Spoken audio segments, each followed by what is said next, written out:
किया है या इम्प्रूवमेंट इन क्रॉप यील्ड जो मैंने स्टार्ट किया उसका भी मैंने बेसिक आपके सामने कवर किया है। अब देखिए इसी चैप्टर के अंदर हम नेक्स्ट बात करेंगे कि किस तरीके से क्रॉप यील्ड को इम्प्रूव किया जाता है। Improvement in crop yield 3 steps mainly हम फॉलो करेंगे। Improvement in crop yield, crop yield में किस तरीके से इम्प्रूवमेंट किया जाता है। हमें अपनी क्रॉप की जो टोटल यील्ड है उसको इंक्रीज करना है, तो उस क्रॉप यील्ड को इंक्रीज करने के लिए हम 3 स्टेप्स को फॉलो करेंगे। सबसे पहले क्रॉप की variety improvement, number 1 is crop variety improvement,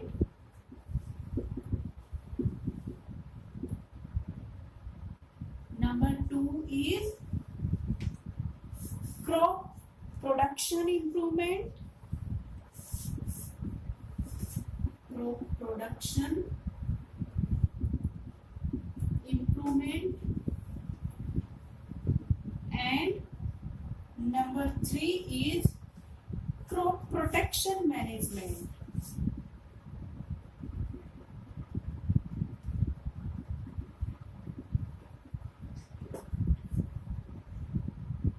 देखिए जो टॉपिक हम अब स्टडी कर रहे हैं वो टॉपिक है इम्प्रूवमेंट इन क्रॉप यील्ड, कि किस तरीके से क्रॉप की यील्ड को हम इम्प्रूव करेंगे। तो इन तीन स्टेप्स को फॉलो करते हुए हम क्रॉप की यील्ड को इम्प्रूव करेंगे। Number 1 is crop variety improvement, second is crop production improvement, and third one is crop protection management. तो आप इसको देखिए इस तरीके से समझ सकते हैं कि सबसे पहले हमें अच्छी वैरायटी की क्रॉप ग्रो करनी होगी। दूसरे नंबर पे जब क्रॉप एक बार फील्ड के अंदर ग्रो कर जाती है तो उससे मैक्सिमम प्रोडक्शन लेने के लिए फील्ड के अंदर हम किस तरीके से उस फील्ड के अंदर उस क्रॉप का हम किस तरीके से प्रोटेक्शन उसकी करते हैं, या किस तरीके से हम उसको उसकी सारी रिक्वायरमेंट्स प्रोवाइड करके अपनी क्रॉप की यील्ड को इम्प्रूव करते हैं या इंक्रीज करते हैं। और थर्ड जो है वो है क्रॉप का प्रोटेक्शन। क्रॉप का प्रोटेक्शन फील्ड के अंदर भी, और क्रॉप से जब हमें यील्ड मिल जाती है उस यील्ड को स्टोर हाउस में भी किस तरीके से हम प्रोटेक्ट करते हैं। इन तीनों को हम 1 बाय 1 स्टडी करेंगे। इसके साथ ही ये टॉपिक आपका कंप्लीट हो जाएगा। तो इन तीनों को 1 बाय 1 हम कैसे स्टडी करेंगे। सबसे पहले हम बात करते हैं क्रॉप वैरायटी इंप्रूवमेंट, कि किसी भी क्रॉप की वैरायटी को इम्प्रूव कैसे किया जाता है। देखिए किसी भी क्रॉप की वैरायटी इस बात पे डिपेंड करती है कि सीड्स किस टाइप के हैं। The variety of a crop simply depends on the variety of seeds or the quality of seeds. Quality of seeds, कि सीड्स जो है वो किस क्वालिटी के हैं। अगर सीड्स बेटर क्वालिटी के हैं तो क्रॉप की प्रोडक्शन भी ज्यादा होगी, यानी क्रॉप की यील्ड भी ज्यादा होगी। अब बेटर क्वालिटी के सीड्स कैसे ऑब्टेन किए जाते हैं। बेटर क्वालिटी के सीड्स ऑब्टेन करने के लिए हम 2 तरीके फॉलो करते हैं। Number 1 is hybridization and number 2 is genetic engineering. Genetic engineering की सहायता से भी हम क्रॉप की वैरायटी को या सीड्स की वैरायटी को डिसाइड करते हैं। सबसे पहले आप समझिए हाइब्रिडाइजेशन क्या होता है। हाइब्रिडाइजेशन की डेफिनेशन जनरली पूछी जाती है। हाइब्रिडाइजेशन का मतलब होता है crossing between 2 genetically different plants. देखिए इस वर्ड को यहाँ पे इंक्लूड करना बहुत जरूरी है। क्रॉसिंग बिटवीन, हाइब्रिडाइजेशन में हम 2 डिफरेंट प्लांट्स के बीच क्रॉसिंग कराते हैं। डिफरेंट जेनेटिकली डिफरेंट प्लांट्स के बीच crossing between 2 genetically different plants. इसका मतलब क्या है आप ये समझिए। देखिए मान लीजिए किसी एक प्लांट के अंदर कोई एक कैरेक्टरिस्टिक है और किसी दूसरे प्लांट के अंदर कोई दूसरा कैरेक्टरिस्टिक है। हमें एक ऐसी क्रॉप चाहिए जिस क्रॉप में दोनों ही प्लांट के कैरेक्टरिस्टिक्स हो, तो उन दोनों प्लांट्स के बीच हमें क्रॉसिंग करानी होगी और इस प्रोसेस को बोलते हैं हाइब्रिडाइजेशन। सो हाइब्रिडाइजेशन बिटवीन 2 जेनेटिकली डिफरेंट या जेनेटिकली डिसिमिलर प्लांट्स, उस प्रोसेस को हम बोलते हैं हाइब्रिडाइजेशन। अब हाइब्रिडाइजेशन कई तरीके की हो सकती है। 2 वैरायटीज के बीच हाइब्रिडाइजेशन होगी तो that would be inter varietal hybridisation. Hybridisation between 2 different species that would be interspecific hybridization, and hybridization between the plants of two different genera, that would be intergeneric hybridization. तो इस तरीके से hybridisation करके हम hybrid plants grow करते हैं, और उन हाइब्रिड प्लांट से जो हमें सीड्स मिलते हैं वो सीड्स बेटर क्वालिटी के होती हैं। दूसरा जो हम यहाँ पे स्टडी करेंगे जिससे हम सीड्स बेटर क्वालिटी के ऑब्टेन कर सकते हैं, वो है जेनेटिक इंजीनियरिंग। जेनेटिक इंजीनियरिंग का क्या मतलब होता है? देखिए, इंजीनियरिंग का मतलब क्या होता है? इंजीनियरिंग का मतलब होता है चीजों को मैनिपुलेट करना, चीजों में मॉडिफिकेशंस क्रिएट करना। अब यहाँ पे हम मॉडिफिकेशंस किस में कर रहे हैं क्रिएट? जीनोम के अंदर। तो किसी भी इंडिविजुअल के जीनोम को अगर हम इंजीनियर कर दें, उसको मॉडिफाई कर दें, कोई भी डिजायरेबल कैरेक्टरिस्टिक अगर हम उसके अंदर इंट्रोड्यूस कर दें, इंट्रोडक्शन ऑफ, इसका मतलब बता रही हूं मैं आपको जेनेटिक इंजीनियरिंग का, introduction of gene of desirable characteristic, किसी प्लांट के अंदर डिजायरेबल कैरेक्टरिस्टिक के जीन को इंट्रोड्यूस करना, इसको बोलते हैं जेनेटिक इंजीनियरिंग।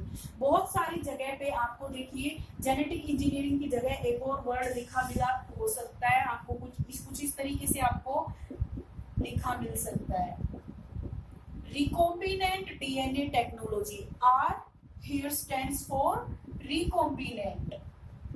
तो रिकॉम्बिनेंट डीएनए टेक्नोलॉजी या जेनेटिक इंजीनियरिंग एक ही बात है। इस प्रोसेस में हम क्या करते हैं, किसी भी प्लांट के अंदर जो कैरेक्टरिस्टिक हमें चाहिए, उस कैरेक्टरिस्टिक के लिए जो जीन रिस्पॉन्सिबल होता है, उस जीन को हम इंजेक्ट कर देते हैं, उस जीन को हम इंट्रोड्यूस कर देते हैं। इस तरीके से जो प्लांट्स हमें मिलते हैं, या जेनेटिक इंजीनियरिंग से जो ऑर्गेनिजम्स नए फॉर्म होते हैं, उनको बोलते हैं जेनेटिकली मॉडिफाइड ऑर्गेनिजम्स। क्योंकि यहाँ पे हम प्लांट्स के बारे में पढ़ रहे हैं, तो ये हो जाएगा genetically modified plants. GMP stands for genetically modified plants, the plants which are obtained by genetic engineering. तो इसमें हम एग्जांपल्स भी डिस्कस कर सकते हैं। कॉटन को प्रिपेयर किया गया था जेनेटिक इंजीनियरिंग के थ्रू, ब्रिंजल, पोटैटो, टमाटो, ये सब जेनेटिक इंजीनियरिंग के थ्रू प्रिपेयर किए गए हैं। तो देखिए, इंप्रूवमेंट इन क्रॉप यील्ड में मैंने आपको 3 पॉइंट्स बताए थे। पहला पॉइंट है क्रॉप वैरायटी इंप्रूवमेंट, कि क्रॉप की वैरायटी को कैसे इंप्रूव किया जाए। तो क्रॉप की वैरायटी को इंप्रूव करने के लिए बेटर क्वालिटी के सीड्स सेलेक्ट करके हम इंप्रूव कर सकते हैं। अब बेटर क्वालिटी के सीड्स कैसे हम प्रिपेयर करेंगे, तो उसके लिए मैंने अभी आपको हाइब्रिडाइजेशन और जेनेटिक इंजीनियरिंग बताया।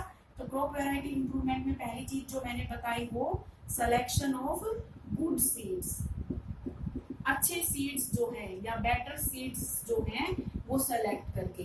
अब दूसरा एक बड़ा क्वेश्चन बनता है 3 नंबर में, एनसीईआरटी ने एक क्वेश्चन फॉर्म किया हुआ है कि जब हम एक क्रॉप की वैरायटी को इंप्रूव करते हैं तो हम कौन कौन से मेन एस्पेक्ट्स को फॉलो करते हैं, कौन कौन से फैक्टर्स हैं जिनके लिए हम इंप्रूवमेंट करते हैं। The factors for which variety improvement is done, factors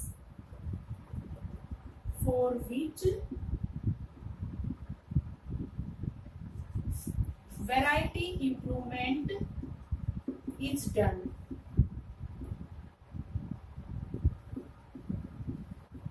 इसका मतलब ये है कि वो कौन से फैक्टर्स हैं जिनके लिए हम वैरायटी को इंप्रूव करते हैं, जिसके लिए हम इंप्रूवमेंट करते हैं। तो सबसे पहला जो फैक्टर है वो सिंपल सी बात है कि हम जब भी कोई क्रॉप ग्रो करते हैं तो हम चाहते हैं कि यील्ड ज्यादा से ज्यादा हो।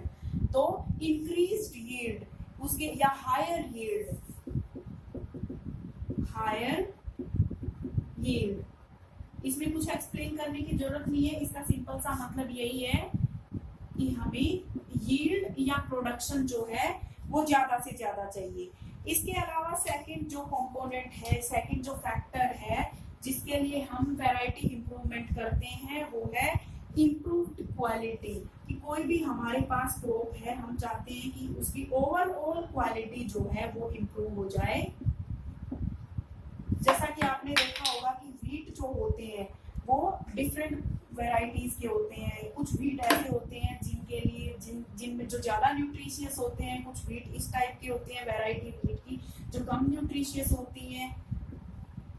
थर्ड जो पॉइंट है, थर्ड जो फैक्टर है जिसके लिए वैरायटी इंप्रूवमेंट की जाती है वो है वाइडर अडेप्टेबिलिटी, कि जो नई क्रॉप ग्रो कर रही है उस क्रॉप के अंदर एडेप्टेबिलिटी जो है ज्यादा से ज्यादा हो, जो सराउंडिंग एनवायरमेंटल कंडीशंस हैं उसमें वो उसकी उस एनवायरमेंटल कंडीशंस की एक वाइडर रेंज को वो अपने आप को उसमें एडेप्ट कर सके।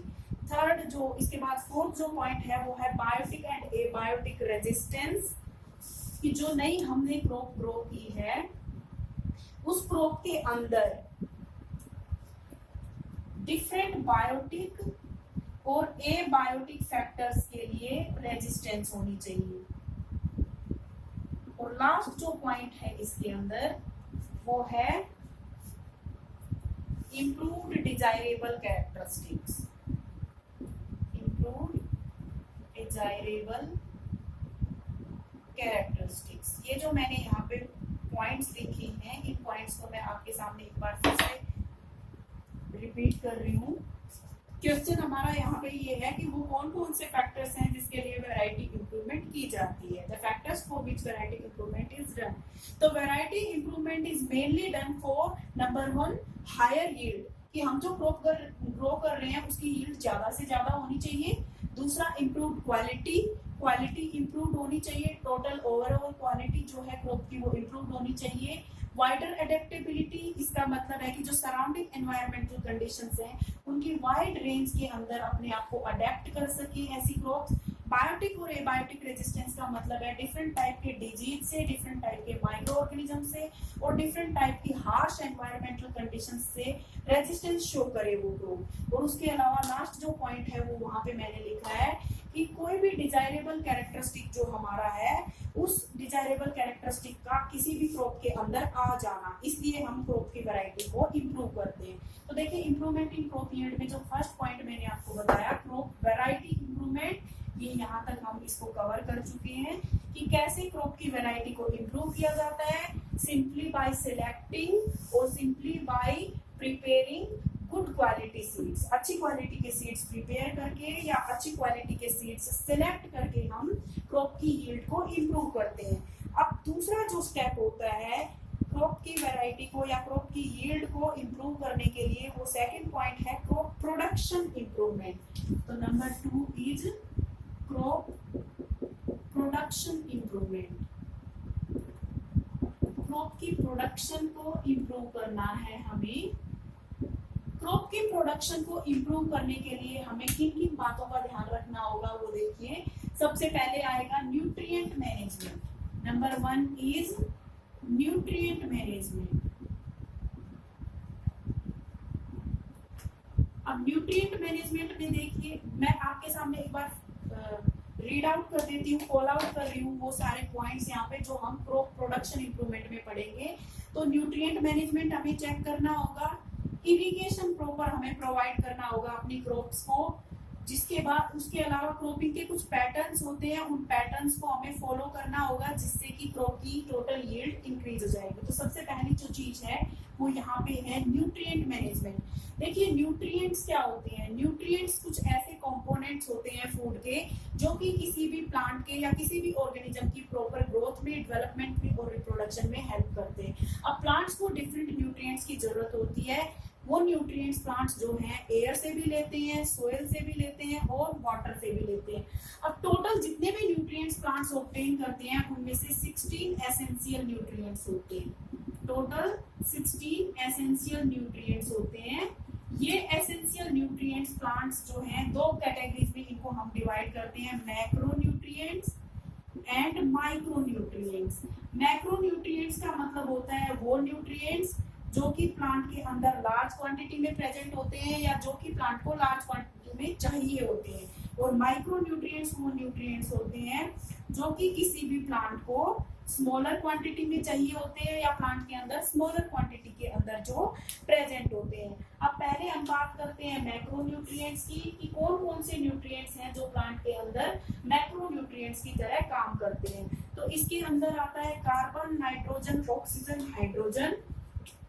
Carbon, nitrogen, oxygen, hydrogen, phosphorus, sulphur. Carbon, nitrogen, hydrogen, oxygen, phosphorus, sulphur, potassium, calcium, magnesium, potassium, calcium, magnesium. तो देखिए यहाँ पे 1 2 3 4 5 6 7 8 9 दीज 9 आर मैक्रोन्यूट्रिएंट्स। फिर से मैं रिपीट कर रही हूँ, यहाँ पे वो न्यूट्रिएंट्स जो प्लांट को लार्ज क्वांटिटी में चाहिए होते हैं, या जो वो न्यूट्रिएंट्स जो प्लांट की बॉडी में लार्ज अमाउंट में प्रेजेंट होते हैं, वो मैक्रोन्यूट्रिएंट्स हैं। These are carbon, nitrogen, oxygen, hydrogen, then phosphorus, sulphur, potassium, calcium and magnesium. इसके अलावा ऐसे न्यूट्रिएंट्स जो कि प्लांट्स को कम अमाउंट में या कम कंसंट्रेशन में चाहिए होते हैं, वो न्यूट्रिएंट्स होते हैं। देखिए इसके अलावा iron, manganese, zinc, boron, molybdenum, iron, manganese, zinc, molybdenum, copper, cobalt, iron, manganese, zinc, molybdenum, copper, cobalt and chlorine. So these are 1 2 3 4 5 6 7 and 9 16 total. तो टोटल 16 एसेंशियल न्यूट्रिएंट्स होते हैं जो प्लांट्स को चाहिए होते हैं। उन 16 में से 9 मैक्रो न्यूट्रिएंट्स हैं और 7 जो है वो माइक्रो न्यूट्रिएंट्स हैं। अब इनमें से भी देखिए, इनमें से जो कार्बन और ऑक्सीजन होता है, these are obtained from air. Carbon और ऑक्सीजन जो है वो एयर से ऑब्टेन करते हैं। Hydrogen and oxygen again are obtained from water, ये वाटर से ऑब्टेन करते हैं। और उसके अलावा जितने भी रिमेनिंग जितने भी न्यूट्रिएंट्स हैं, ये सारे प्लांट्स सोयल से ऑब्टेन करते हैं। तो इसका सिंपल सा मतलब ये हुआ कि न्यूट्रिएंट्स का जो सोर्स है किसी भी प्लांट के लिए वो सोयल होता है। सोयल के अंदर जो न्यूट्रिएंट्स प्रेजेंट होते हैं उनको कोई भी प्लांट यूज करता है अपनी ग्रोथ के लिए, डेवलपमेंट के लिए, रिप्रोडक्शन के लिए और अपनी ओवरऑल एक तरह से डेवलपमेंट के लिए। So what if the concentration or the amount of nutrients in soil gets exhausted? अगर सोयल के अंदर न्यूट्रिएंट्स का लेवल कम हो जाए या न्यूट्रिएंट्स टोटली अगर खत्म हो जाए सोयल के अंदर, तो क्या होगा? तो उससे प्लांट की ग्रोथ के ऊपर अफेक्ट, प्लांट की ग्रोथ जो है वो उससे अफेक्ट होगी। तो प्लांट की ग्रोथ को प्रॉपर मेंटेन करने के लिए हमें सोयल के अंदर न्यूट्रिएंट्स को रिस्टोर करना होता है, सोयल के अंदर न्यूट्रिएंट्स को ऐड करना होता है। अब सोयल के अंदर न्यूट्रिएंट्स को 2 तरीके से ऐड किया जा सकता है, मैन्योर ऐड करके और फर्टिलाइजर्स ऐड करके। अब यहाँ पे मैं यहाँ पे बात करूंगी मैन्योर्स के बारे में और फर्टिलाइजर्स के बारे में। इनको हम डिफरेंसेस की फॉर्म में पढ़ेंगे कि मैन्योर्स क्या होते हैं और फर्टिलाइजर्स क्या होते हैं। तो देखिए मैन्योर्स क्या होते हैं, सबसे पहले क्या ये चीज समझिए। मैन्योर जो होते हैं डेड डिकेइंग मैटर होता है, प्लांट्स का या एनिमल्स का एक्सक्रीटरी वेस्ट जो हाफ डिकम्पोज्ड होता है या जो डिकेड फॉर्म में होता है, उसको हम बोलते हैं manure. This is the organic matter, organic matter prepared naturally, जो कि नेचुरली प्रिपेयर किया जाता है bye decomposing the excretory waste of animals and leftover plants। देखिए नेचुरल तरीके से मैन्योर्स प्रिपेयर होते हैं। कैसे प्रिपेयर होते हैं कि जो डेड और डिकेइंग पार्ट्स होते हैं एनिमल्स के और प्लांट्स के, जब वो सोयल के ऊपर गिरे हुए होते हैं तो वहां पे माइक्रोबियल एक्शन से मैन्योर प्रिपेयर होता है। जबकि फर्टिलाइजर्स जो होते हैं आर्टिफिशियली या केमिकली प्रिपेयर किए जाते हैं। These are prepared chemically in industries, chemically prepared in industries. तो यहाँ पे मैं कुछ 2-3 डिफरेंसेस आपको बता रही हूँ मैन्योर्स और फर्टिलाइजर्स में। सबसे पहला डिफरेंस तो यही है कि मैन्योर्स जो है वो नेचुरल होते हैं, जबकि फर्टिलाइजर्स सिंथेटिक होते हैं या केमिकली प्रिपेयर किए जाते हैं लेबोरेटरीज में। मैन्योर्स जो है वो बनते हैं एनिमल्स और प्लांट्स के वेस्ट प्रोडक्ट से, उसकी डिकम्पोजिशन से, जबकि फर्टिलाइजर्स जो है वो केमिकल्स के द्वारा सिंथेसाइज किए जाते हैं। मैन्योर्स जो होते हैं वो सोयल की फर्टिलिटी को हार्म नहीं करते। मैन्योर्स do not harm या excessive use of manures does not harm fertility of soil, soil की फर्टिलिटी को नहीं डिक्रीज करते हैं ये, जबकि एक्सेसिव यूज ऑफ फर्टिलाइजर्स वो सोयल की फर्टिलिटी को डिक्रीज कर देता है। Excessive use decreased fertility of soil. अब यहाँ पे एक क्वेश्चन बनता है कि किस तरीके से मैन्योर्स तो सोयल की फर्टिलिटी को डिक्रीज नहीं करते और क्यों फर्टिलाइजर्स सोयल की फर्टिलिटी को डिक्रीज कर देते हैं। तो देखिए मैन्योर्स इसलिए डिक्रीज नहीं करते क्योंकि मैन्योर्स में किसी तरह के हार्मफुल केमिकल्स नहीं होते हैं। मैन्योर्स जो सोयल के अंदर माइक्रो ऑर्गेनिजम्स प्रेजेंट होते हैं, उन माइक्रो ऑर्गेनिजम्स को फूड प्रोवाइड करने का एक तरह से मैन्योर्स काम करते हैं, उन माइक्रो ऑर्गेनिजम्स को ऑर्गेनिक मैटर प्रोवाइड करने का एक तरह से मैन्योर्स काम करते हैं। जबकि फर्टिलाइजर्स का अगर एक्सेसिव यूज हम करते हैं तो सोयल के अंदर जितने भी माइक्रो ऑर्गेनिजम्स प्रेजेंट हैं वो किल हो जाते हैं, और जब एक सोयल के अंदर माइक्रो ऑर्गेनिजम्स किल हो जाते हैं तो उस सोयल की फर्टिलिटी डिक्रीज हो जाती है। दूसरी चीज ये कि सोयल के अंदर न्यूट्रिएंट्स जो है वो रिप्लेनिश नहीं होते, उनकी कमी जो है वो पूरी नहीं होती है। नेक्स्ट जो डिफरेंस है मैन्योर और फर्टिलाइजर में, वो डिफरेंस ये है कि मैन्योर के अंदर सभी न्यूट्रिएंट्स प्रॉपर अमाउंट में प्रेजेंट नहीं होते हैं, न्यूट्रिएंट्स में डेफिशिएंट होते हैं मैन्योर्स, जबकि फर्टिलाइजर्स स्पेसिफिक होते हैं, जिस भी न्यूट्रिएंट की जरूरत होती है सोयल को उसी न्यूट्रिएंट का फर्टिलाइजर हम सोयल के अंदर ऐड करते हैं। अब मैन्योर्स के एग्जांपल्स हम स्टडी करेंगे और फर्टिलाइजर्स के एग्जांपल्स हम स्टडी करेंगे। तो फर्टिलाइजर्स के एग्जांपल्स मैं आपको पहले बता देती हूँ। कुछ फर्टिलाइजर्स हैं जैसे NPK, most commonly used fertilizer. इसका मतलब होता है नाइट्रोजन, फॉस्फोरस, पोटेशियम, यानी एक ऐसा फर्टिलाइजर जो सोयल के अंदर नाइट्रोजन की डेफिशिएंसी को भी पूरा कर देगा, फॉस्फोरस की भी और पोटेशियम की, यानी इसके अंदर तीनों न्यूट्रिएंट्स प्रेजेंट होते हैं। उसके अलावा यूरिया भी हम जो है वो यूज करते हैं अपने खेतों में एज ए फर्टिलाइजर। मैन्योर्स की अगर हम बात करें, मैन्योर्स के एग्जांपल्स की अगर हम बात करें तो देखिए मैन्योर्स के एग्जांपल्स को हम इस तरीके से स्टडी करेंगे कि मैन्योर्स 3 तरीके के होते हैं, उसी में इसके एग्जांपल्स कवर हो जाएंगे। Manures are of 3 types, these are farmyard manures, farmyard manures जिसे it is abbreviated as FYM. Number 2 is green manure and number 3 is vermicompost, compost and vermicompost। इन तीनों का मतलब समझिए आप पहले कि इनका क्या मतलब होता है। सबसे पहले देखिए farmyard manure. Farmyard manure का मतलब होता है कि जो फार्म एनिमल्स होते हैं उनका जो एक्सक्रीटरी वेस्ट होता है, उनका जो यूरिन और उनका जो फीकल मैटर होता है, उससे जो मैन्योर प्रिपेयर होता है उसको बोलते हैं फार्म यार्ड मैन्योर। दूसरी तरफ है ग्रीन मैन्योर। इसका मतलब देखो ये हुआ कि यहाँ पे सिर्फ एनिमल्स इन्वॉल्व है, लाइफ स्टॉक इन्वॉल्व है, यानी जिन एनिमल्स को हम पालते हैं, जिनकी हम एक तरह से रियरिंग करते हैं, जैसे कि इसके अंदर पोल्ट्री बर्ड्स भी हो गए, इसके अंदर हमारे कैटल्स भी हो गए, उन सब के एक्सक्रीटरी वेस्ट के डीकम्पोजिशन से जो मैन्योर प्रिपेयर होते हैं उनको बोलते हैं farmyard manures, from excretory waste of livestock. दूसरी तरफ अगर हम बात करें ग्रीन मैन्योर के बारे में, ग्रीन मैन्योर क्या होता है और ये किस तरीके से प्रिपेयर किया जाता है।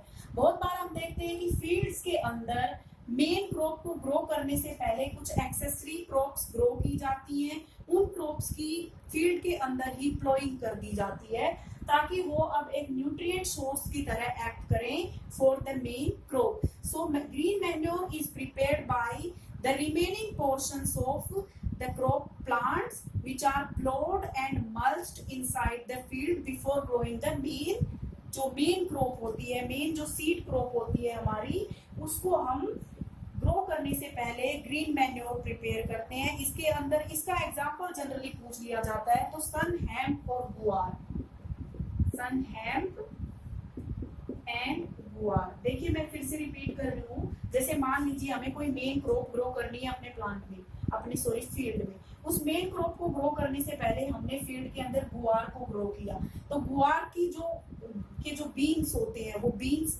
ऑब्टेन करने के बाद गुआर का जो स्टेम पोर्शन बच गया उसको हम खेत के अंदर ही एक तरह से प्लोइंग से उसको हम बिछा देते हैं। अब ये एक अच्छे सोर्स की तरह एक्ट करता है, जो कि क्या करता है, जो मेन क्रॉप हम ग्रो करेंगे उस मेन क्रॉप को ये एनर्जी जो है, न्यूट्रिएंट्स जो है ये प्रोवाइड करता है। फिर इसके बाद हम बात करते हैं थर्ड टाइप के मैन्योर्स के बारे में, जिसे हम कंपोस्ट या वर्मी कंपोस्ट बोलते हैं।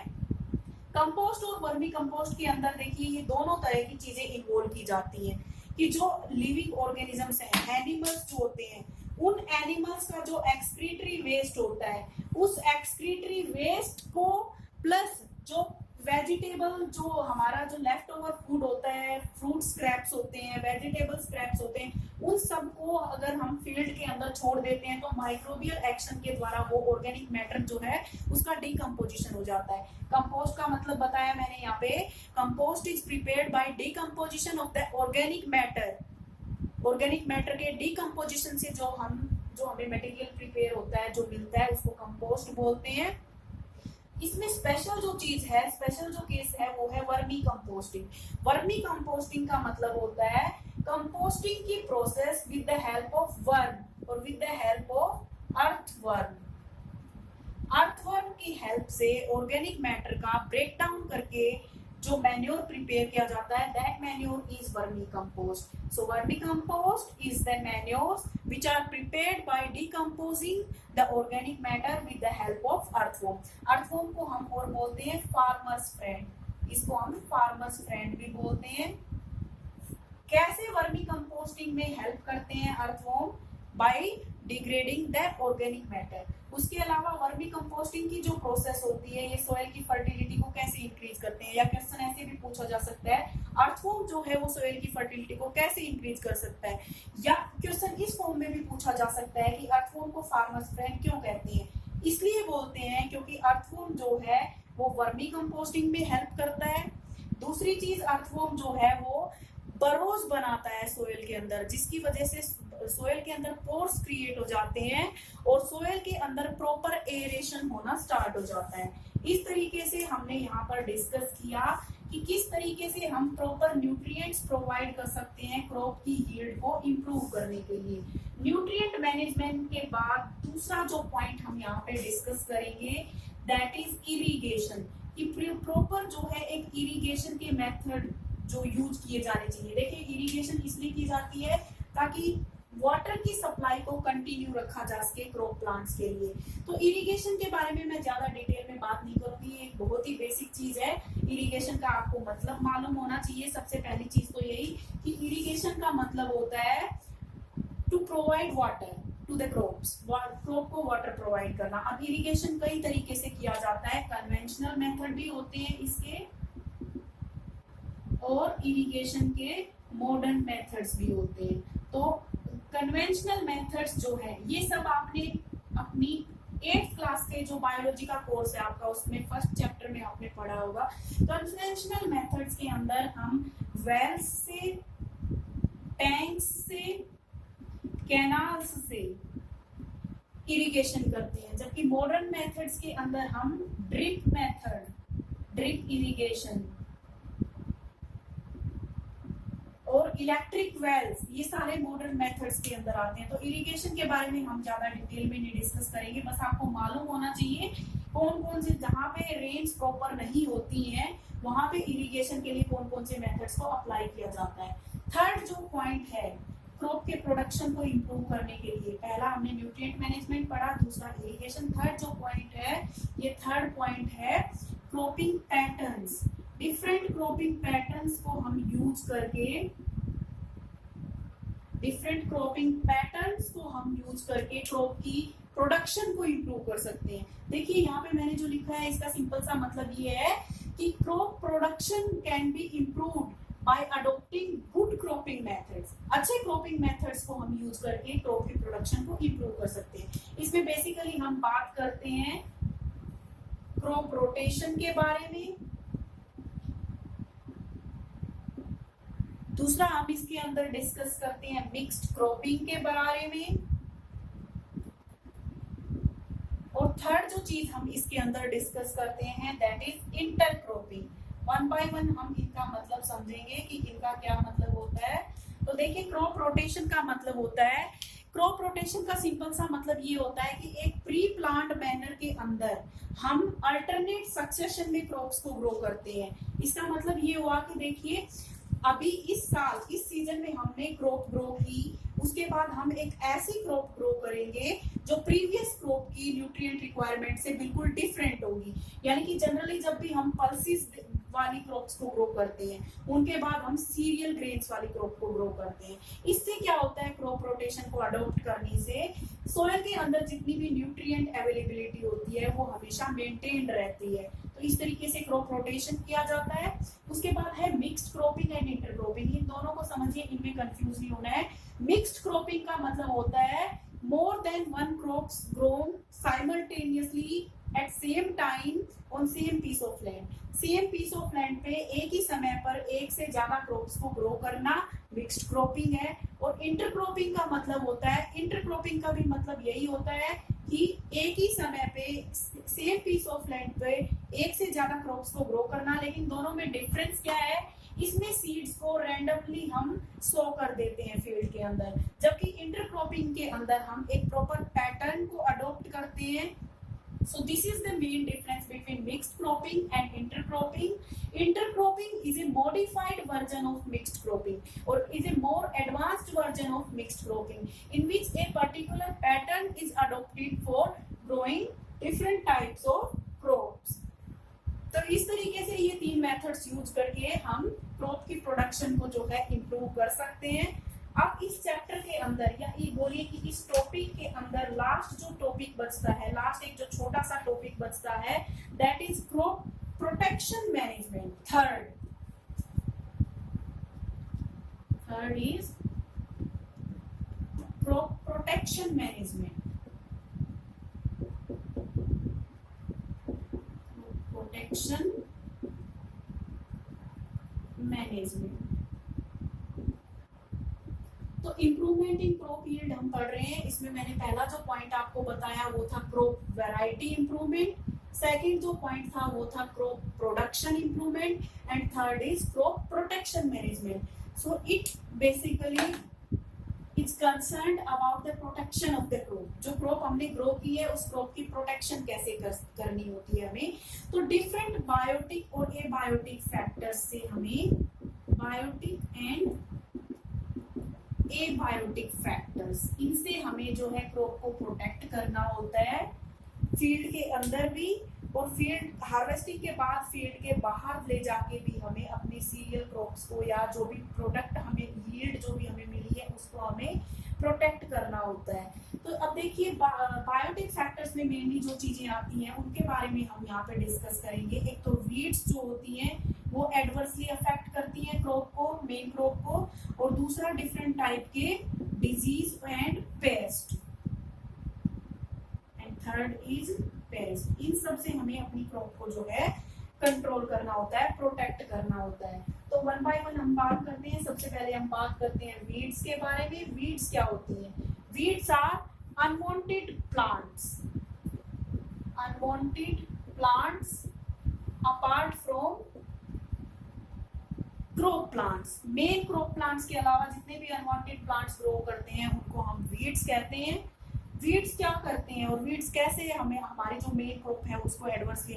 सबसे पहले वीड्स के आप कुछ एग्जांपल्स देखिए। वीड्स का मतलब आपको समझ आ गया है। वीड्स का मतलब होता है any unwanted plants which grow in the field along with the main crop, उसको हम बोलते हैं वीड्स। तो इसके अंदर जैंथियम, पार्थेनियम और मोथा जो होता है, इसके एग्जांपल्स हैं जैंथियम जिसको हम बोलते हैं गोखरू,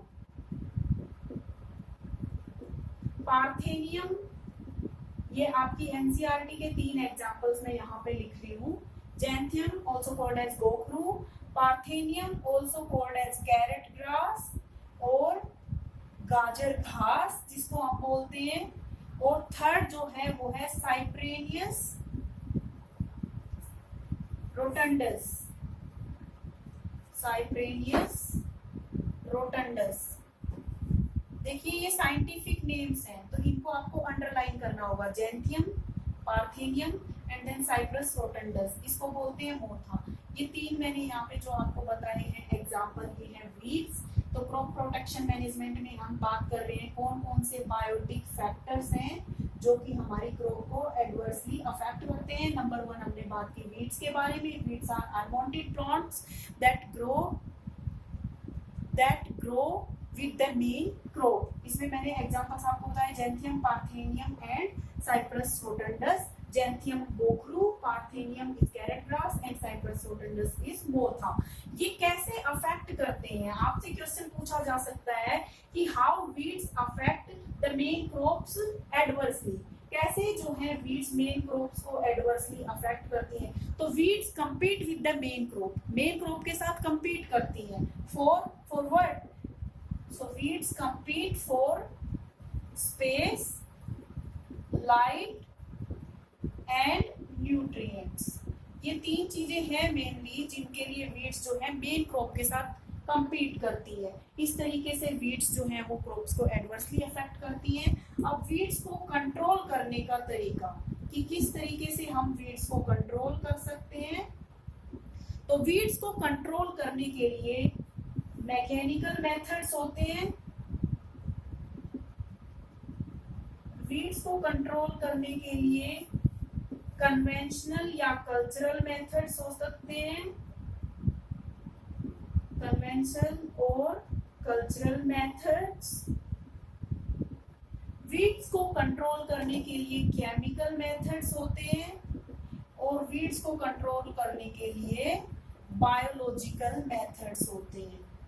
तो देखिए मैकेनिकल मेथड्स में हम कुछ इंस्ट्रूमेंट्स यूज करते हैं जैसे कि खुरपा, जिससे हम वीड्स को रिमूव करते हैं मेन प्लांट के साथ जो वीड्स ग्रो कर गई है हमारे फील्ड में उसको। कन्वेंशनल मेथड का क्या मतलब होता है? कन्वेंशनल मेथड में हम मैनुअली जो है वीड्स को हाथ से हम एक तरह से रिमूव करते हैं मेन फील्ड में से। केमिकल मेथड में हम कुछ केमिकल स्प्रे यूज करते हैं जो वीड्स को किल करते हैं, जैसे कि 2,4-D ये एक केमिकल है, एक स्प्रे है जो वीड्स को कंट्रोल करता है। और बायोलॉजिकल मेथड्स में देखिए कुछ माइक्रो ऑर्गेनिजम्स या कुछ लिविंग ऑर्गेनिजम्स को यूज करके जो है हम अपनी जो मेन क्रॉप है उसको प्रोटेक्ट करते हैं और उसके अलावा हम वीड्स को हम अपने मेन फील्ड में से रिमूव करते हैं। इसका सबसे अच्छा एग्जांपल है ओपनशिया, एक वीड होती है जिसको कोकिनियल इंसेक्ट जो है वो रिमूव करता है। Opuntia weed is removed by cochineal insect. इस तरीके से वीड्स को कंट्रोल किया जाता है। तो हमने वीड्स के बारे में यहाँ पर डिस्कस कर लिया है। इसके अलावा हम बात करते हैं डिजीज के बारे में कि हमारी जो क्रॉप प्लांट्स होते हैं, मेन जो क्रॉप्स होती हैं उनमें कौन कौन से डिजीज हो सकते हैं। तो क्रॉप्स के अंदर वायरल डिजीज हो सकते हैं, बैक्टीरियल डिजीज हो सकते हैं और क्रॉप्स के अंदर फंगल डिजीज हो सकती है जो कि हमारी क्रॉप की प्रोडक्टिविटी को या क्रॉप की यील्ड को डिक्रीज करती है।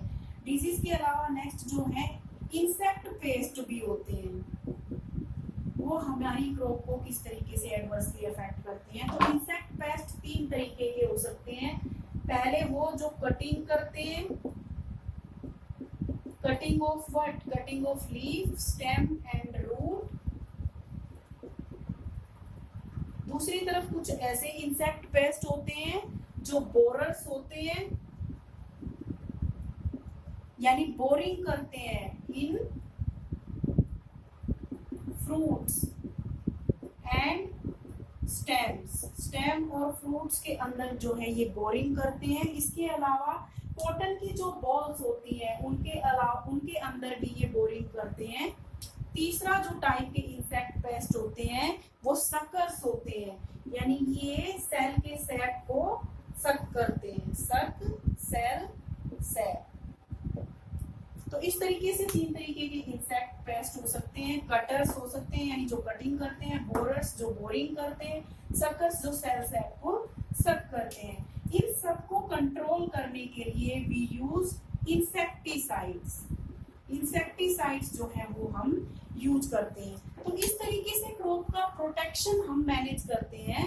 क्रॉप का प्रोटेक्शन, ये जितना भी मैंने क्रॉप का प्रोटेक्शन आपको बताया ये इनसाइड द फील्ड था। अब क्रॉप आउटसाइड द फील्ड हम क्रॉप को कैसे प्रोटेक्ट करते हैं? आउटसाइड द फील्ड क्रॉप को प्रोटेक्ट नहीं किया जाता, रादर आउटसाइड द फील्ड जो क्रॉप का प्रोडक्ट हमें मिला है उससे हम क्रॉप को प्रोटेक्ट करते हैं। आउटसाइड द फील्ड, फील्ड के बाहर, फील्ड के बाहर मतलब इन store house and सीलोस। Store house और सीलोस के अंदर हम किस तरीके से क्रॉप को प्रोटेक्ट करते हैं? Bye maintaining proper conditions, proper sanitation,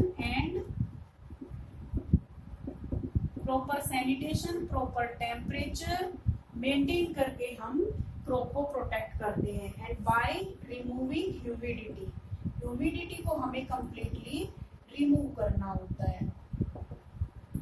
तो देखिए यहाँ पे ये टॉपिक मैं खत्म कर रही हूँ, यहाँ पे मैं फिनिश कर रही हूँ। इम्प्रूवमेंट इन फूड रिसोर्सेज को मैंने जो 2 पार्ट्स में डिवाइड किया था। फर्स्ट जो पार्ट था improvement in crop yield, improvement in crop yield मैंने यहाँ पे खत्म किया है। इसके बाद इस चैप्टर का जो सेकंड हाफ पार्ट बच गया है एनिमल हस्बेंड्री, उसके बारे में हम नेक्स्ट वीडियो में बात करेंगे। So I stop here, thank you.